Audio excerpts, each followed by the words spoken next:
none se paganza Yes. nyuma ya ganza umwana tuzabyara uzamwita nde? Umwana tuzabyara wa gatatu nzamwita Blessing, umugisha. Ishusho y'urugo rwa papa Ganza na mama Ganza ariwe umugore wanjye mwiza cyane Liza. Ubwo rero izo mpinduka zose niba mwifuza kuzibona mukabona ko wari Sawuli yahindutse Paulo, umugore wanjye mwiza Liza. Gasaro TV. Hanyuma se Liza, umugabo wawe hari aho yahamagaye abantu benshi byaranabababaje cyane aguze 3,000 cyatingurira abana ibirayi kandi wagiye mu icupa, we wumvaga atari ikibazo gikomeye? Nukuri icyambere cyo navuga abantu bakurikiye Gasaro TV, Imana yabwa icyubahiro kandi Imana bamugisha. Mumbabarire kuba uyu munsi nk'ijambo mu kanwa kanjye nkatuka umuntu, nyana y'imbwa gutereka ibyanwa, mumbabarire. Gusa ntimwibagirwe ko nari ngiye kubereka uburyo mbere twari tubanye, ari nabyo umunsi tukiri kubereka muri iyo filme Liza Story Series. Rero ntabwo uyu munsi ibyo bintu mubonye bikibaho. Ntabwo nkinywa inzoga, ntabwo nkinywa itabi, ntabwo ncyubaho ku mugabo wanjye ngo nibagirwe ko ari umugabo. Uyu munsi nzi ko ndi umugore, ndi mama wa mama Ganza, mama Keza, nawe ni papa Ganza, ni mama Keza. Mumbabarire kuba icyo kintu ngikoze, n'Imana imbabarire. Njyewe rero umugabo wanjye kuguza 3,000 kwe nta soni byabaga binteye, kuko yabaga aguze ibyo kugaburira abana. Wenda nubwo yaburaga babimuguriza, ariko njye mbonye unguriza, iyo nza kubona icyo gihe iyo nza kubona unguriza 3 byo kunywera nari kujya kunywa. Ntago abo bana bari gutuma ntajya kunywa byeri, kuko ubundi icyo gihe numvaga iyo utagiye kunywa byeri mu kabari ubusuzuguritse, kuko hari benshi babaga banguriye kandi njye nasubiye ngo nanjye ngushije ibyo 5 mbagurire, nari kumva nsuzuguritse. Rero nawe yabaga avuga ati nimba ntabonye 3 ngo nguze 3 mahira abana banjye ndasuzuguritse.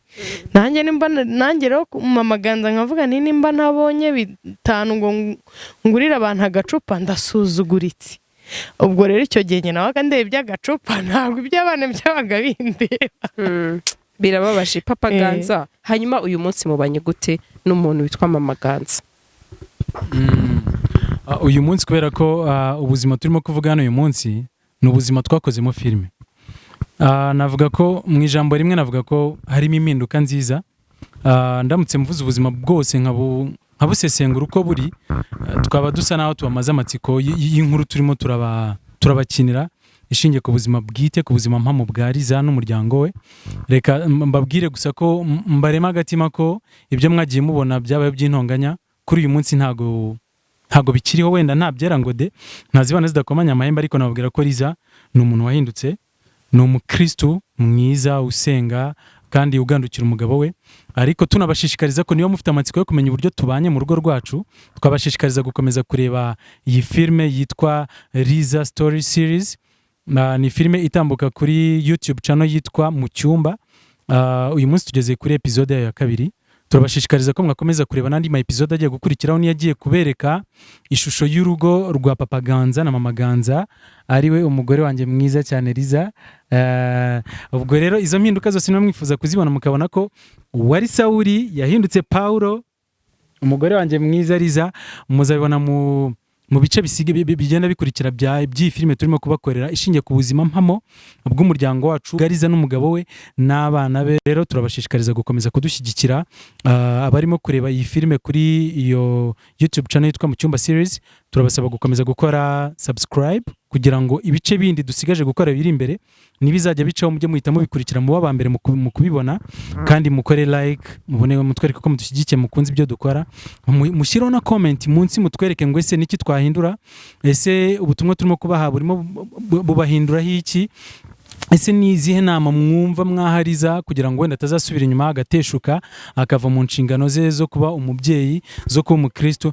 Dukeneye uruhare rwanyu, dukeneye inkunga yanyu, kandi natwe turahari kugira ngo tubereke ko nta kure cyane Imana itakura umuntu binyure mu kubakinira filime tuzabereka ibyiza byayo. Ngira ngo ari mu gutangira mwarabigaye kuko Liza aragaragara nk'umuntu utiyubashye, aragaragara nk'umusinzi, nk'umuntu udafite indangagaciro z'umunyarwandakazi, ariko mu bice bisigaye imbere muraza kugenda mubona uburyo Liza yahindutsemo umugore mwiza, akubahana n'umugabo we, bakaba bubatse umuryango mu buryo bwiza. Ibyo byose muzagenda mubibona, ni mu bihanga amaso, ariko inzira iracyari ndende. Liza ntago muri filime, mu buzima bwa filime Liza ruracyari urugendo rurerure rugana ku mpinduka. Tubijeje ko tubabikiye ibyiza byinshi. Hanyuma Liza, baza Papa Ganza ibibazo 3. Ariko Papa Ganza, yes, ikibazo cya mbere nakubaza ni kimwe.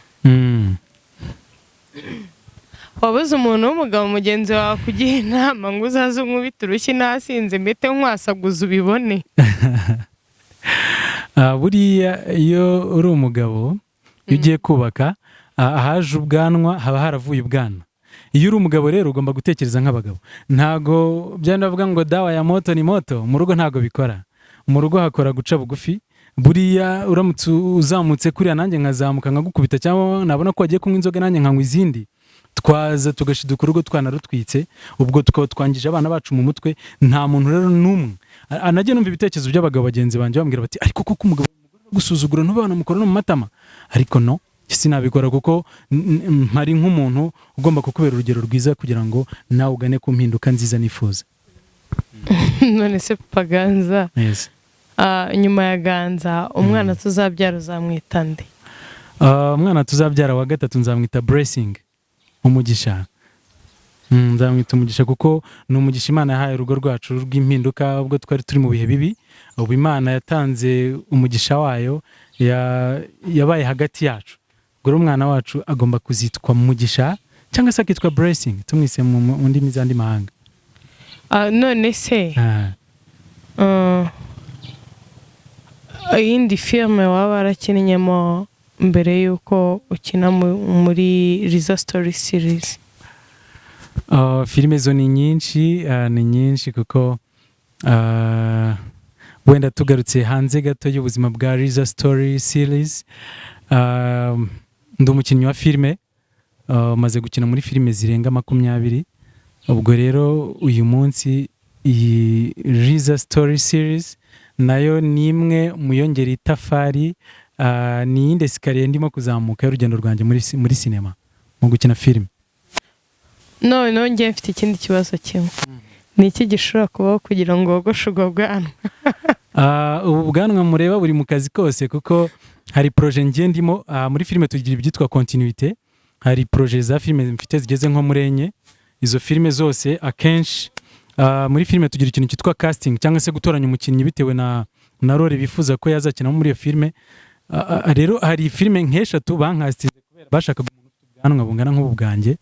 Uyu munsi rero uramutse umbwiye ngo mbwogoshe, waboneranyije n'abakerekane bahita banyirukana. Sinshaka kubwogosha kereka wenda nyuma y'uyu mwaka, kuko ni projet zigikomeza ziri imbere cyane. Ahubwo nanjye nifuje kukubaza, turimo reka wenda twinjiye mu buzima bwanjye bwite, ubundi reka twisegure gatoya. Abantu wenda bambonye imbere ya kamera bwa mbere, amazina yanjye nitwa Mugwaneza Gilbert, abansanzwe ndi umukinnyi wa filime. Liza, watangiye twibwira amazina yawe ya nyayo yanditse mu indangamuntu na yaye? Njye nitwa Elizabeth Musinga. Elizabeth Musinga. Ni byiza cyane. Noneho ndagira ngo baze ngenda kubaza bishingiye ku buzima bw'impinduka, bushingiye ku mpinduka.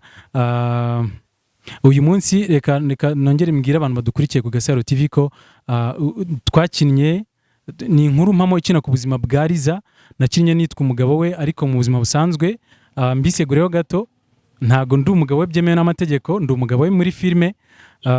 Nawe yakinnye ababwira ko ndi umugabo we mwiza, ni nabyo koko muri filime tuzabakinira ubuzima bwiza bw'urugo rwanyuze mu bigeragezo, ariko rukaza kuba urugo rwiza rwishimanye. Ibyo bazabibona. Niyo mpamvu uyu munsi hano duhari nk'umugabo n'umugore, Mugwaneza Gilbert, Papa Ganza na Elizabeth Musinga, umugore wanjye mwiza. So turagira ngo rero noneho njyewe nshingiye ku buzima ndifuza ko twagendera muri wa mujyo kugira ngo dutange tugire isomo dutanga kuri society. Ndagira ngo baze none Liza, ni ubuhe butumwa waha abantu uyu munsi bari mu isi ijagaraye y'amayoga y'amatabi cyane cyane igitsina gore kuko buriya nibo bantu tubona tukabona birasa nabi birasona nabi kabisa niriye somo waha abantu bari mu buzima uyu munsi umeze nk'ubwo warimo muri cya gihe utarakizwa isomo wabaha isomo nabaha rya mbere bazaribona muri iyi filime ndimo gukina yitwa Liza story series ni filime ivuga ku buzima bwanjye cyane ikindi ikavuga ku ijambo ry'Imana cyane ubuzima bwanjye bwite nabayemo mbere yuko nkizwa n'ubuzima bwanjye bwite cyangwa se rusange mbayemo uyu munsi narakiriye Yesu Kristo nk'umwami n'umukiza isomo rya mbere nabaha naho bazaribonera muri iyo filime ica kuri YouTube channel yitwa mu cyumba series ikindi cya kabiri irindi somo rya kabiri nabaha nuko niba mwarabonye ukuntu nashoboraga gutaha nkareba umugabo wanjye nkabona nta kindi ashinzwe sibye gutereka ubwanwa sibye kuvuga ubusa usibye kuba hari ikintu kimwe kivuga ngo uburinganire n'ubwuzuzanye urakoze cyane Papaganza uburinganire n'ubwuzuzanye ni ibintu bituma niba umugabo afite akazi nawe nk'umugore ufite akazi umugabo akaba avuye ku kazi komeza ukore niba umugore yari afite akazi n'umugabo avuye ku kazi afite akazi bagomba guhuriza hamwe mu rugo umugabo atashye yahembwe 60 umugore atashye yahembwe 60 amafaranga bagomba kuyahuriza hamwe niba umugabo 60 yatakiyahembwa hari 60 y'umugore bagomba gukoresha uko bashoboye umugore agomba gukoresha uko ashoboye amafaranga akagira icyo abafasha mu rugo rwabo niba ari umwana ukeneye ikayi ntayibure umwana ukeneye inkweto ntazibure kubera ko papa we atari gukora ahubwo buri muntu buri umugabo niba hari icyo yacyuye agira icyo amarira abana uwo mwana ntabure ikayi ntabure ikaramu niba nanone umugabo udafite akazi n'umugore yumve ko iyo karamu iyo kayi umugabo agomba kwiyogoshesha byose umugore nawe yumve ko bishobora kumuvaho nk'uko umugore yumva ko atagomba gutuka umugabo kandi n'umugabo yumve ko atagomba gutuka umugore ahubwo bumve ko bagomba guhuza no gushyira hamwe no kumvikana maze uburinganire bube muri urwo rugo nta kintu urwo rugo rushobora gupfa urakoze cyane Liza ndagira ngo nkubaze ikibazo cya kabiri twabonye biragoye cyane ko umuntu ku myaka nk'iyawe cyangwa biragoye cyane ko umuntu wageze kure cyane ku bintu bijyanye no kubatwa n'amayoga n'amatabi no kubatwa no kumva ko abantu bahora bagusingiza Liza twakubonye ibiki n'ibiki ugasanga buriya biragoye cyane ko wazatera intambwe wowe ubwawe wibwirije ngo uve muri yasi ubona yari isa nk'iyikuryoheye yo kwisanzura ni iki cyagukoze ku mutima cyane kigatuma ubasha kugira impinduka ukavuga uti reka mve muri ubu buzima bw'ubwiyandarike busa naho bwandagaye ubuzima bunkoze isoni reka niyemeze gusanga Kristo nakire Kristo nk'umwami n'umukiza mu bugingo bwanjye ni iki cyagukuriye ni iki cyaguteje iyo ntambwe ikintu cyanteje iyo ntambwe ntabwo navuga ngo ni umuntu wangiriye inama cyangwa se ni umuntu wantegetse kuko muri leta nta tegeko ribaho rifunga umuntu udakijijwe ahubwo ngewe narirebye ndeba na benshi bakijijwe ndeba inyungu bafite mbona nge ntazo njya mpura nazo kandi igihe cyose iyo uranguriye ahantu ugiye gucuruza ugasanga undi mucuruzi uharangurira bamuhera make iyo mugeze gucuruza uhita ubona ko inyungu afite nuko bamuhera make nawe rero iyo usubiyeyo kurangura urababwira ati murampera ndi muhera wenda Papaganza